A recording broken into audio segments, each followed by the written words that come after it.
Hi, welcome to another episode of Look Ma No Hands. My name is Linda, and this is a podcast where I talk about all things crochet, sometimes art, painting, drawing, things like that, what I'm reading, what I'm watching, and generally what's going on in my life.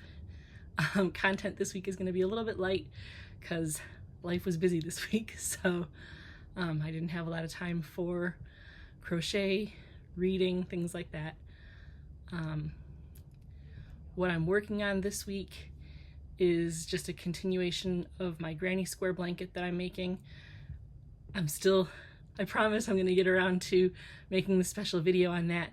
The video for that is a little bit more detailed than just talking about the blankets. That's why it's been a little delayed in getting out, but I'm going to give kind of a rundown of the inspiration for the project and the planning that's going into it and the ongoing kind of like up in the air details of what I'm going to be doing to finish the project. So there's that. For reading this week, I only finished one book because life is lifing. The book that I finished is called A Rather Lovely Inheritance by C.A. Belmond. I was intrigued by the description of this story about the main character. Her name is Penny Nichols, and she says that she kind of hates the fact that her parents named her after her great aunt Penelope, and then they decided to call her Penny Nichols. Like, everybody thought it was so funny and so cute as she was growing up that she's little Penny Nichols, ha ha ha. So her great aunt Penelope is very wealthy, lives in England. Upon her passing, she leaves a portion of her estate to Penny, also a portion of her estate to Penny's cousin, Jeremy, and there's a lot of drama surrounding the fact that these two young people receive such a large portion of the estate. The elder members of the family are not pleased with the fact that the young people received such large portions of the estate. There is a rather valuable artifact that was kind of tucked away in the part of the estate that Penny received, which turned out to be almost invaluable. They had a hard time proving that it was authentic and things like that. So yeah, it was just a very interesting story in terms of the idea of extreme wealth, and there's a little bit of intrigue as to whether or not Jeremy was a true member of the family. Like, why did Aunt Penelope leave him such a large portion of her estate? All kinds of things. The backstory of that was very interesting. I really enjoyed the character of Aunt Penelope, even though she passed away at the very beginning of the story and you don't really get to meet her, so to speak. She was a very interesting character that kind of unfolded through the story.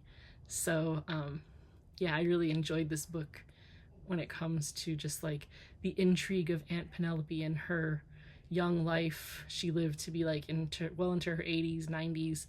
Like, she was quite a senior member of the family when she passed, and she had quite a sordid history.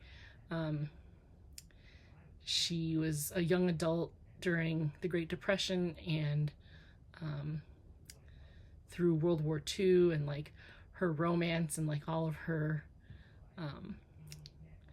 career as like I guess you could say almost like a bombshell. Like, she was a singer and like she did all of this like theater work, and just she had a very interesting life as they described in the story. And she never married, never had children, so her great niece and nephew were very important to her as she aged. and the relationship that she had with the two young people was very much reflected in what she left them when she passed and things like that. So it was a fun story. If you like stories about like family relationships and like the importance of family and things like that, this was a good one. And then just like I said, the intrigue of like her history that the young adults didn't really have any idea of. I thought that was kind of a fun thing for like the young people to learn about their great aunt. Yeah, it was just a fun story. And then of course like you have your villain and things like that. So it was a fun book to read. So A Rather Lovely Inheritance by C.A. Belmond. Definitely a good one to pick up. This week what I've been watching, pretty much all the same things when it comes to my daily watch of General Hospital. Dancing with the Stars next week is the finale, so that'll be exciting. We're pleased with the people that are left in what will be the finale. Then with the Golden Bachelor, that season wrapped, and I don't know, it was kind of anticlimactic, and I kind of feel like the fact that he didn't propose was kind of like so not on brand for The Bachelor that, yeah, I don't know, it was kind of not that satisfying. So that's my hot take on it. It is what it is. Yeah, I don't know. Just this season was not the best season for the show. We've been watching 911, and this week when we were watching how they opened the show with the like family reunion that was happening, and the family went into like a tug of war competition, I was like, oh no, this is not going to end well. And Tim was like, what do you mean? I'm like, amputations are in this family's future. And he's like, how do you know? And I'm like, because they do this all the time on this show. So Tim was laughing at me because I was so passionately yelling at the TV screen. But yeah, I pretty much knew where that storyline was going. And then it was weird because that part of the story was just like filler, because there wasn't really a whole lot to the story with that. So it was just a weird opening to the fall finale. It'll be intriguing to find out what's going on with Hen and her health issue that she has going on right now. I'm excited to see how Chimney takes on the role of captain. He's been rather awkward with it lately, so that'll be interesting to see how that unfolds and how the firehouse kind of falls into line with him as captain. But yeah, we're really enjoying it. Tim got on board with watching 911 with me this season, so I'm excited about that. More stuff for us to kind of chit chat about and talk about here at the house. It's fun having my little TV watching partner back again, like he was when he was a little guy, but now we actually can like discuss the shows that we're watching together, as opposed to him just kind of being a captive audience and at the mercy of what mom wants to watch. He's actually getting into the shows, so that's fun. 911 Nashville has been fun to watch. I'm hoping that this show kind of has some longevity in the way that 911 has had. Yeah, and then of course Grey's Anatomy. It was intense this week, so Tim has gotten into it, and then he says, wait, we gotta wait till January for like the wrap up of what's happening. And I was like, welcome to my life, dude. Like, yes, the fall finale happens, and now you have to wait like 2 months before you find out what's going on with these characters. And he's like, oh, this is gonna be torture. So yeah, we're gonna be feeling tortured for the next however long it is. We're continuing watching Who's the Boss. Obviously, like I said, we're getting pretty close to the end of that. So that's just been a fun little bedtime story, so to speak, as we're wrapping up the night. We've been watching Golden Girls, and we did watch that special on ABC that talked about the making of the Golden Girls. So that was a fun little like television history program to watch. So if you haven't got a chance to see it and you have access to Hulu, you can go check that out over there. Like I said, that was a fun program to kind of get the backstory, the history of the Golden Girls and how they discussed like the impact that it had on like American television and like American culture. So that was a fun show to watch. On Food Network, we're continuing to watch the Holiday Baking Championship, which is a lot of fun. We really like that show. Baking competition shows are right in our like realm of enjoyment, what we like to watch, so that's fun. On Netflix, we've been watching The Resident, and Tim has been noting how The Resident differs quite a bit from Grey's Anatomy in that The Resident talks more about like the politics of medicine and like the politics of how the hospital is run, more like the business end of medicine. So yeah, we've been discussing that, and he's thinking critically about like that whole industry of healthcare and medicine and things like that. So that's kind of cool to watch him watch the show and understand it more in like the adult way, as opposed to just passively kind of watching it because like having it like as background noise. So that's been fun to watch with him. And then I got both Tim and my husband Rick interested in watching the show The Way Home that usually airs on Hallmark. Right now we're watching it on Netflix. Because it's a Hallmark show, both of them thought it was going to be like fluff, like romance kind of Hallmark junk. And both guys really enjoy kind of like sci-fi type of stuff. So with The Way Home having the time travel element in it, with jumping into the pond and ending up in the past, they've really liked that. It's kind of like a quantum leap type of thing. So they've been enjoying the show. And of course, every episode ends in a cliffhanger where you're like, okay, well now we gotta keep watching because what's going on? What's happening? We're in season 2 and they're really intrigued by like the fact that Kat is going so far back into the past, like 200 years into the past, and kind of not really understanding why the pond has taken her back so far. And they're figuring out the mystery of what the pond is doing. So that's because I already know. It's fun watching them start putting the pieces together. So yeah, we've been enjoying that. We usually watch that in the evening when we're having dinner. We sit down together and turn that on and watch that. But that's what we've been watching. And part of why I'm kind of light on content this week is, like I said, life has been really hitting us hard. On Monday this week, we went to the hospital with Tim for what we're told by the doctors is going to more than likely be his last surgical procedure on his heart.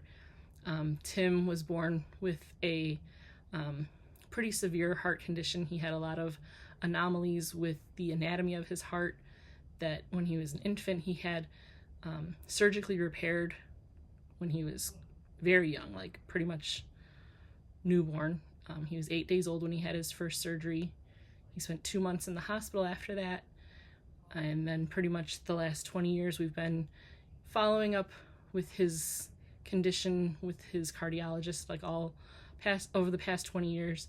And he goes in every once in a while for different procedures to kind of maintain his heart health and, you know, keep him strong and moving towards, you know, being as strong as he can be. So this most recent procedure was to address the issue that he has with the aortic arch being too narrow. It's part of the congenital condition, deformity of his heart that he had when he was born. It was addressed in infancy with that first surgery, and then a few times throughout his life between angioplasty and then when he was about 10 years old, they placed a cardiac stent, and over every like maybe 3 to 5 years, they've had to go in and kind of I guess, revise the stent to make sure that as he's growing, the narrowing of the aortic arch can kind of be surgically altered to accommodate the physical growth that he has. And now that he's kind of pretty much reached like his full adult size, they did what they're considering to be his final stent revision and checked to make sure that the stent was still like structurally sound, which it wasn't. So they placed new stents to kind of reinforce the original one. And it sounds like a lot of like kind of almost dangerous work to do inside his heart, but thankfully they didn't have to do it as an open procedure. They just did it in the cardiac cath lab. So it turned out to just be an overnight kind of outpatient procedure where he went in early on Monday morning, and by Tuesday afternoon we were in the car on the way home. The hardest part of this whole procedure this time was the fact that we had to drive into the city during what was kind of like the first snowstorm of the season this year. So all last week, the weather report was telling us that the weather on Monday morning, well, Sunday night into Monday morning, was going to be pretty chaotic, that there was going to be lake effect snow. And whenever I hear lake effect snow, I always think, oh goodness, this is going to be a nightmare. Thankfully, the snow kind of stayed more north and east. As we approached into downtown Chicago, things were a little bit slushier and messier, but it wasn't too terribly bad. Once we got settled in at the hospital, though, we looked out the window and the snow was just coming down. So we were kind of relieved that we got settled in, got into the city safely, and then the snow decided to really come in. So everything just kind of fell into place the way it needed to be, and we're all very grateful that he's doing great, like he's recovering well. Throughout the week last week, he slept a lot, which, I mean, he had a pretty major procedure done, so the fact that he slept a lot makes sense. As mom, you know, I always am like checking up on him to make sure he's doing okay. He says the worst of it is just the discomfort from the bruising that happened as part of the catheterization procedure, but his the puncture site where they kind of accessed the arteries and the veins to get in there and do their work is healing really nicely, and he's feeling pretty good. He went shopping with me and my mom earlier this week, just a couple days after his surgery, actually. So he's doing pretty good, and I'm glad that we've kind of crossed the threshold and closed the chapter on that part of the story. It's been a long 20 years of just, you know, keeping an eye on it, and this time was a lot different with him being a full-fledged adult, kind of in charge of his plan of care and things like that. It was a different feeling of kind of taking the passenger seat and letting him drive. He was a lot more cooperative, a lot more relaxed, and yeah, it's an interesting thing to become a parent of an adult. It's kind of exciting, and it feels good to just kind of watch him grow into that experience of being the master of his own story and things like that. So yeah, that's what life was doing this week. Like I said, a little light on content this week. Still working fairly diligently on the blanket project, and I will definitely be publishing the video detailing the project because it is coming along really nicely, and I kind of like set a pace for myself as to how much of the project I want to do each week so that I can be finished sometime around the first of the year. I'm hoping to get it done before New Year's, but I don't know if that's going to happen. So I will just be going along as I can to get it done. and like I said, making the introduction video to the project, and then showing progress maybe weekly of how much I've gotten done. So far I've done maybe a third of the project. So yeah, it's kind of maybe a quarter of it. I don't know. It's coming along. So yeah, if this is your first time here, welcome. A little bit of chaos. Like I said, life is just doing its thing. But I appreciate you stopping by and giving me a watch. If you enjoyed the content, go ahead and give it a thumbs up. Maybe consider subscribing so you can see what all is going on in future videos. And to all of my returning viewers, thanks for coming back again and again. I appreciate it. I love to hear from all of you. Yeah, so just continue to click that like button, try and get those videos pushed out to as many people as we can get them pushed out to. I've had a good deal of new subscribers come in, which is exciting. I've passed 530, so it doesn't seem like a lot, but hopefully things will keep moving towards that direction, because for a while I would gain a few subscribers and then all of a sudden they would disappear again. So hopefully these ones stick and we can keep moving forward. Until next week, take care, and I'll see you around.